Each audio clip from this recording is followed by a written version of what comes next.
Few moments later. 이번역은 응암역입니다. 내리실 문은 왼쪽입니다.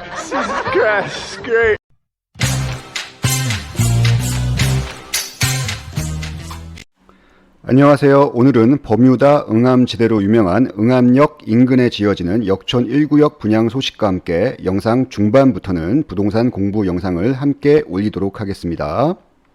센트레빌 아스테리움 시그니처 단지명으로 줄여서 센아시로 불리고 있고요. 은평구 역촌동 189-1번지에 지어지며 지하 3층, 지상 13층부터 20층까지 8개 동으로 총 752세대 중 일반 분양은 454세대로 이루어져 있고요. 전용 5구 타입은 333세대, 전용 70 타입은 76세대, 전용 84 타입은 45세대로 주력 평형은 25평형 5구 타입이라고 할 수 있겠습니다. 입주자 모집 공고는 2023년 2월 24일로 되어 있고요. 일반 분양은 3월에 진행이 됩니다. 준공 예정 시기는 2024년 8월로 후분양 단지입니다. 분양을 계속 연기했던 단지이기 때문에 평당가가 계속 올라간다는 소식이 있습니다. 원래는 2,500만 원이었는데 지금은 2,600만 원, 최근에 뉴스는 2,800까지 간다는 얘기가 있는데요. 이렇게 되면은 25평 같은 경우는 6억 후반에서 7억 초, 34평 같은 경우는 8억 후반에서 9억 초까지도 나올 수가 있습니다. 최근 분위기가 안 좋은 부동산 하락기에 입지가 상당히 떨어지는데 분양률이 걱정이 되는 단지 중 하나입니다. 단지 배치도를 보면요. 84 타입 같은 경우는 정남향으로 굉장히 향이 좋게 빠져 있는데 저층부만 일반 분양으로 나올 것 같고요. 주력 평형인 5구 타입 같은 경우는요. 일부 동 같은 경우는 향이 많이 꺾여 있는 모습이고요. 건폐율이 20%가 넘는 단지이므로 오른쪽 동 같은 경우는 동간 간섭이 굉장히 심하게 나타납니다. 그리고 앞에 교회가 있는 점, 이것도 단점으로 꼽히고 있습니다. 5구 A 타입부터 먼저 보겠습니다. 서울 재건축 재개발에서 볼 수 있는 전형적인 3베이 아쉬운 타입입니다. 방 3개, 화장실 2개, 맞통풍이 가능한 구조로 되어 있고요. 주방 쪽에 있는 발코니 면적이 좀 상당히 작습니다. 주방 팬트리가 현재는 없고요. 안방 쪽에 있는 드레스룸의 유무도 현재 보이지 않습니다. 예상 평면도이니 자세한 평면도는 추후 분양 사이트를 통해 보시기 바랍니다. 5구 B타입입니다. 타워형이고요. 이쪽이 지금 북향이거든요. 방 2개가 서양을 바라보고 있어요. 이렇게 서양을. 그래서 저는 별로 좋은 타입이라고 보지 않습니다. 이쪽도 양창으로 되어 있으나 이쪽이 역시 북향입니다. 북동 방향으로 안방이 나져 있어서 굉장히 겨울에 추울 수 있습니다. 5구 C타입 볼게요. 가변형 벽체로 구성이 되어 있습니다. 자유롭게 넓게 가벽을 터서 사용할 수 있으나 부부싸움하면 갈 데가 없을 수도 있으니 그대로 유지하시는 것을 추천드립니다. 방 쪽이 남향으로 되어 있어서 5구 B타입보다 훨씬 좋은 구조라고 할 수 있습니다. 전체적으로는 5구 타입은 A, C, B 이렇게 좋은 구조라고 할 수 있겠습니다.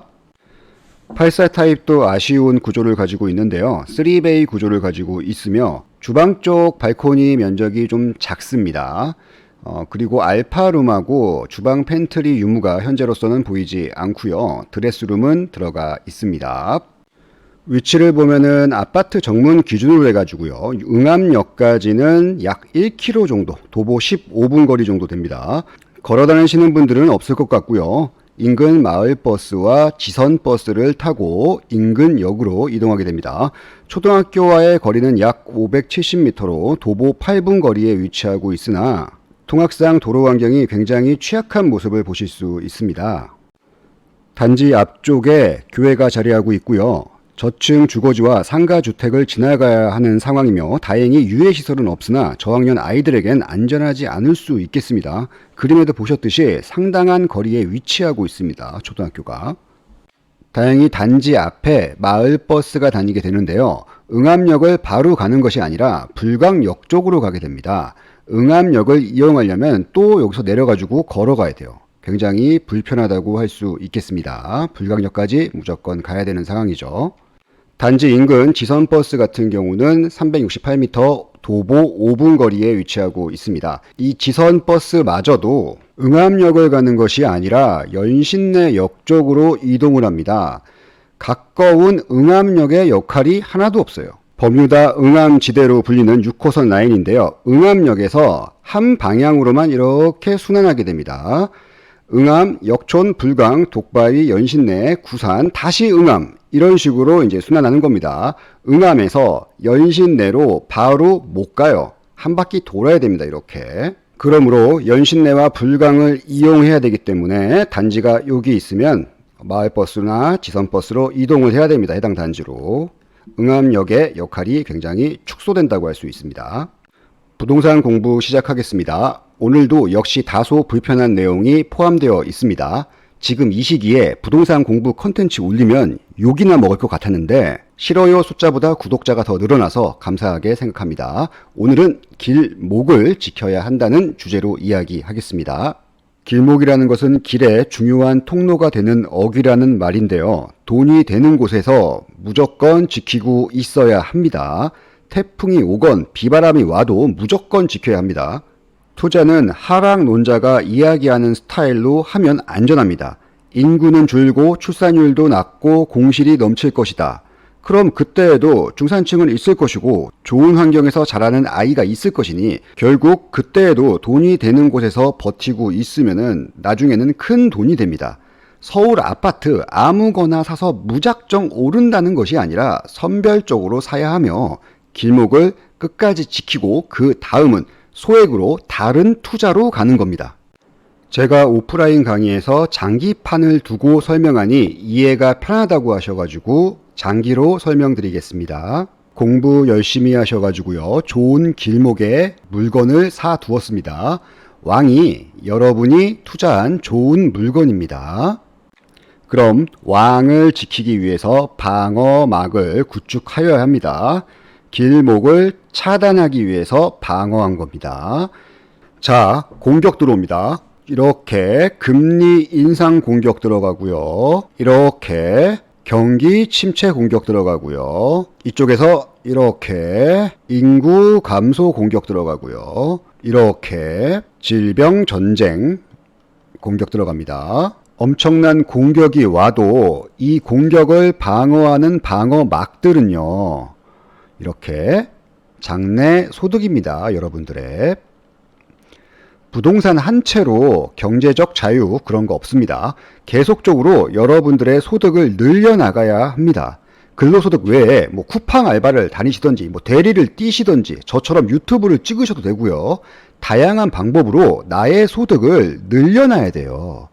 그래야지만 나의 자산을 지킬 수가 있습니다.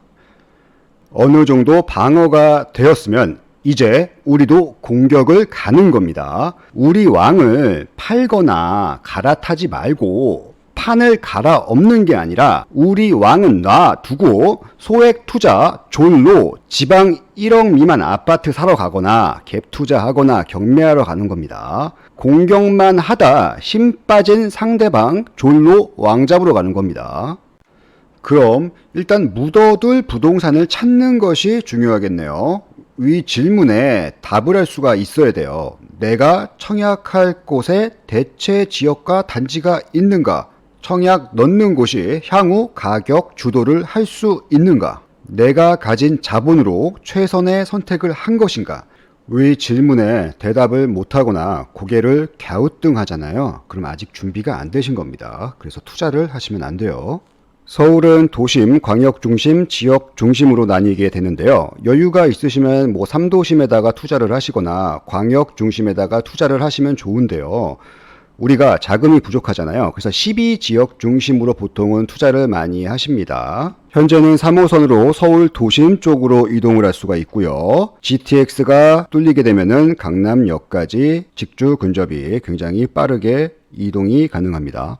그러나 현재 일자리와 학군이 없는 점이 굉장히 취약점으로 나타내고 있는 곳이 연신내 불광 지역 중심이라고 할 수 있습니다.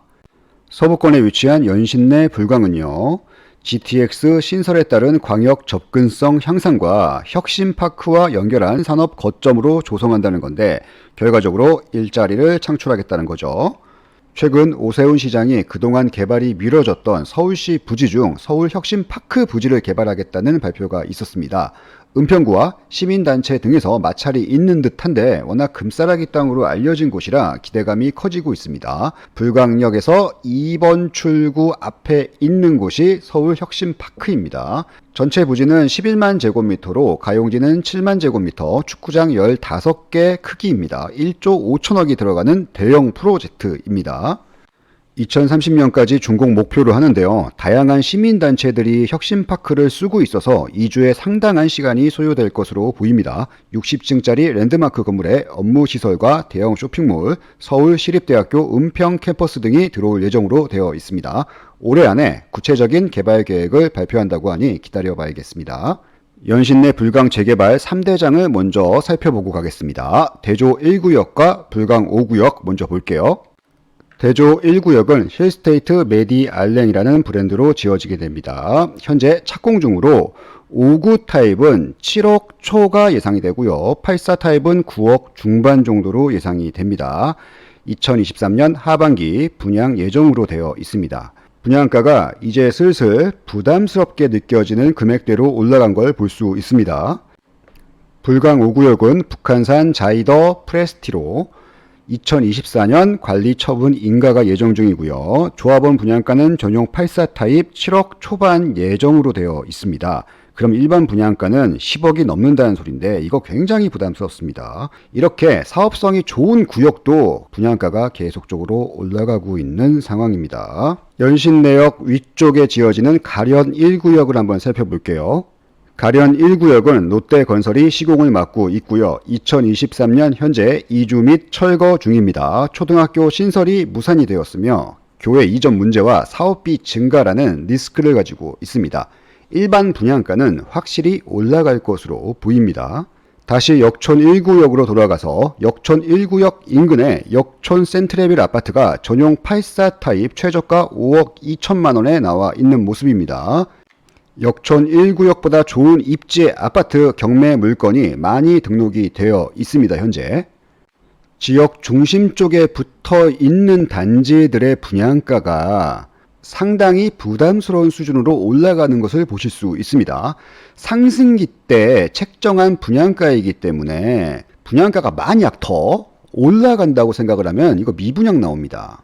그래도 자리가 좋으니까 어찌어찌 분양 마감은 될 거예요. 그럼 역세권에서 살짝 벗어난 재개발 지역은 어떻게 되느냐? 공사비 증가가 되고요. 분담금 증가, 프리미엄 하락, 일반 분양가 상승 이렇게 되기 때문에 공사가 장기간 중단됩니다. 그러면 여기만 활성화가 되고 이쪽 같은 경우는 슬럼화가 됩니다. 공사가 진행이 안 돼요. 이렇게 되면. 그동안 인서울이라는 이유로 상승기에 상당한 큰 폭의 가격 상승을 한 곳이 은평구입니다. 은평구를 금평구라고 불리기도 했었죠. 일자리 학군이 지금 없이 GTX가 뚫리면 경쟁자가 생기는 거예요. 이렇게. 혼자 뛰고 있었는데 갑자기 경쟁자들이 막 달려오는 겁니다. 이렇게. GTX가 뚫리면은 강남권을 몇 분 더 일찍 도착한다고 해가지고 큰 효과가 없습니다. 경쟁자들이 이렇게 역세권 일자리가 생기고 여기 학군이 형성이 되기 시작하면은 수요 자체를 뺏기게 돼요. 은평구는 도로교통이 상당히 취약한 지역인데요. 아파트가 구릉지에 지어지다 보니 역세권 아파트가 많이 없습니다. 최대한 3호선 라인으로 붙어서 가야 됩니다. 나머지 지역들은 개발이 늦춰질 가능성이 높습니다. 녹번역 인근이나 불광역 인근으로 최대한 붙어서 투자를 해야 됩니다.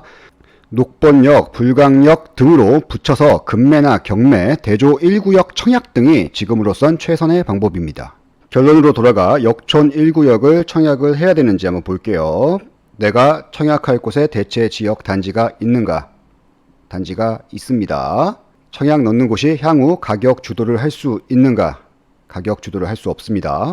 내가 가진 자본으로 최선의 선택을 한 것인가? 최선의 선택이 아닙니다. 그러므로 청약을 넣지 않는 것이 좋으실 것 같습니다.